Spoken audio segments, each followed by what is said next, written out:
বাংলাদেশের ব্যাপারে ভারতের মনোভাব বদলেছে কিনা জানি না, কিন্তু কিছু কিছু যে খবর পাওয়া যাচ্ছে সেটা বেশ ইতিবাচক এবং আশাব্যঞ্জক।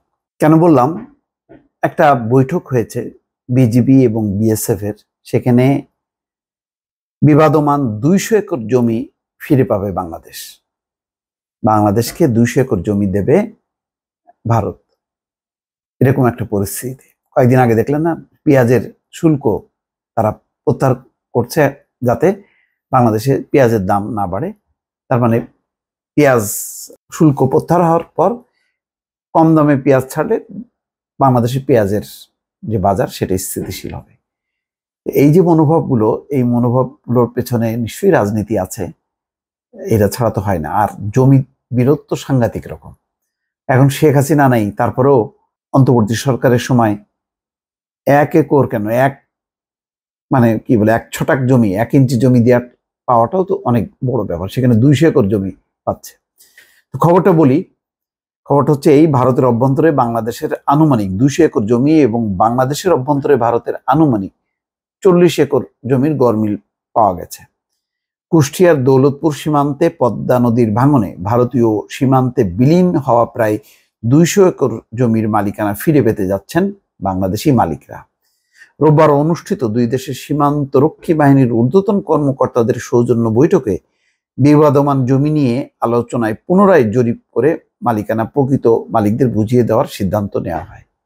তো যেখানে সীমান্তে গুলি করে মারছে, সেখানে সেই সীমান্তরক্ষী বাহিনী এসে তারা মানে সিদ্ধান্ত নিচ্ছে যে এই যে 200 একরের যে জমি সেটা মালিকানাটা হস্তান্তর করবে, এই মর্মে তারা সিদ্ধান্ত নিয়েছে। এটা তো বিরাট ব্যাপার। এটা তো মানে ঈদের খুশির মতন হওয়া উচিত ওই অঞ্চলে। তাই কেন এটার পেছনে কি রাজনীতি কি আছে সেটা এখনো জানা যায়নি।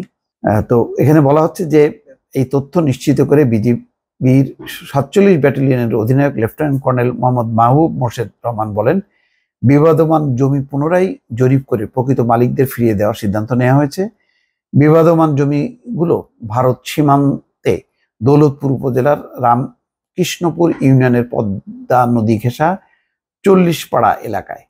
স্থানীয়রা জানায়, পদ্মা নদীর ভাঙনে এবং প্রাকৃতিক দুর্যোগে 40 পাড়া বর্ডার আউটপোস্টের পিলার 157/MP থেকে 85/10S এলাকা পর্যন্ত প্রায় 3 কিলোমিটার সীমানা এলোমেলো হয়ে যায়। বিজিবি সূত্র বলছে যে গত 10ই ফেব্রুয়ারি উভয় দেশের সার্ভেয়ার বিজিবি ও বিএসএফ এর সিদ্ধান্ত অনুযায়ী ভারতের অভ্যন্তরে বাংলাদেশের আনুমানিক 200 একর জমি এবং বাংলাদেশের অভ্যন্তরে ভারতের আনুমানিক 40 একর জমির গড়মিল পাওয়া যায়। গতকাল রোববার দুপুরে বিএসএফ এর আহ্বানে ভারত বাংলাদেশ সীমান্তে দৌলতপুর উপজেলার মহিষকুণ্ডির জামালপুর বিওপির সীমান্ত পিলার 152/7S থেকে আনুমানিক 150 গজ ভারতের অভ্যন্তরে দুই দেশের সীমান্ত রক্ষী বাহিনীর বৈঠক অনুষ্ঠিত হয়েছে। এতে বিবাদমান জমি নিয়ে আলোচনা হয়। তাছাড়া সীমান্তে হত্যা বন্ধ ও মাদক চোরাচালানের উপরও গুরুত্ব আরোপ করা। এটা আমাদের জন্য দরকার, সীমান্ত হত্যা বন্ধ করা। চোরাচালান করা হবে, কিন্তু সীমান্ত হত্যা করা যাবে না, এটা হলো পরিষ্কার অবস্থান। বাংলাদেশ এই অবস্থানে দৃঢ় আছে এবং এতে কিন্তু বেশ ফল পাওয়া যাচ্ছে। সেই আগের মতন ব্যাপক হারে প্রতিদিন যেমন আগে পড়তো শেখ হাসিনার সময়, সেই জিনিসটা বন্ধ হয়েছে। যাই হোক, লেফটেন্যান্ট কর্নেল মাহবুব মোর্শেদ জানাচ্ছেন যে গত 10 ফেব্রুয়ারি সার্ভেতে বাংলাদেশের পাওনা 200 একর জমি ও ভারতের পাওনা 40 একর জমির গড়মিল পাওয়া গেছে।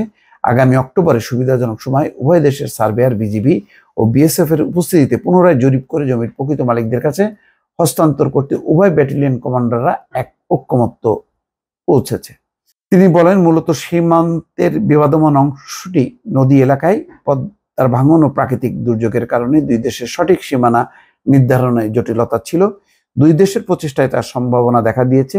দ্রুত সঠিক সীমানা নির্ধারণ করা হবে, তবে জমি বুঝে না পাওয়া পর্যন্ত কেউ তা ব্যবহার করতে পারবে না। যাই হোক, একটা ভালো অন্তত সিদ্ধান্ত হয়েছে। তারপর অক্টোবর মাসে তারা এটার ফয়সালা করবে, এটা ইতিবাচক।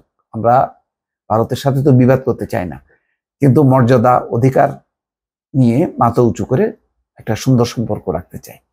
সেটা যদি বাস্তবায়িত হয়, ভারত হয়তো টের পেয়েছে, এখন তারা যত ঝামেলা আছে সেগুলি মিটাই ফেলছে। ওয়েলকাম, সেটাই হওয়া উচিত।